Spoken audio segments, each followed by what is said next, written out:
اس کے بعد کہہ رہے ہیں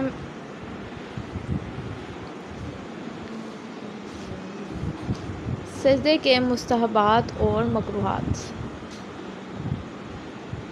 چند چیزیں سجدے میں مستحب ہیں۔ جو شخص کھڑا ہو کر نماز پڑھ رہا ہو وہ رکوع سے سر اٹھانے کے بعد مکمل طور پر کھڑا ہو کر اور بیٹھ کر نماز پڑھنے والا رکوع کے بعد پوری طرح بیٹھ کر سجدے میں جانے کے لیے تکبیر کہے۔ تکبیر کہنا مستحب ہے۔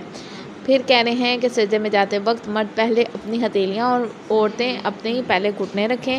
پھر کہہ رہے ہیں نمازی ناک کو سجدے کا یا کسی ایسی چیز پر رکھے جس پر سجدہ کرنا درست ہو۔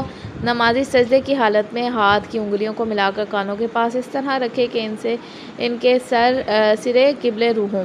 پھر کہہ رہے ہیں سجدے میں دعا کریں، اللہ تعالیٰ سے حاجت طلب کریں اور دعا پڑھیں۔ یا خیر المصلین، یہ ٹھیک ہے، یہاں پہ آپ دعا پڑھ سکتے ہیں، نہیں اے سب میں سے بہتر جن سے مانگ رہا ہوں، یہ اس کا ترجمہ ہے، یہ بھی پڑھ لیجیے گا۔ پھر کہہ رہے ہیں سجدے کے بعد بائیں ران پر بیٹھ جائیں اور دائیں پاؤں کا اوپر والا حصہ بائیں پاؤں کے تلوے پر رکھیں۔ پھر ہر سجدے کے بعد جب بیٹھ جائے اور بدن کو سکون حاصل کر لے تو تکبیر کہے۔ پھر پہلے سجدے کے بعد جب بدن کو سکون حاصل ہو جائے تو استغفر اللہ ربی و اتوب الیہ کہے۔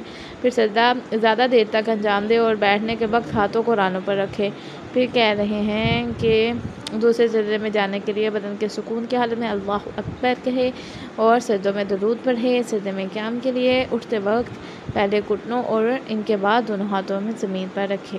اس کے بعد کہہ رہے ہیں مرد کوہنیوں اور پیٹ کو زمین سے نہ لگائیں، نیز بازوؤں کو پہلو سے جدا رکھیں۔ عورتیں کوہنیوں اور پیٹ کو زمین پر رکھیں اور بدن کے اعضاء کو ایک دوسرے سے ملا کر رکھیں۔ ان کے علاوہ دوسرے مستحبات بھی ہیں جن کا ذکر دوسری کتابوں میں آیا ہے۔ اس کے بعد کیا ہے سجدے میں قرآن مجید پڑھنا مکروہ ہے۔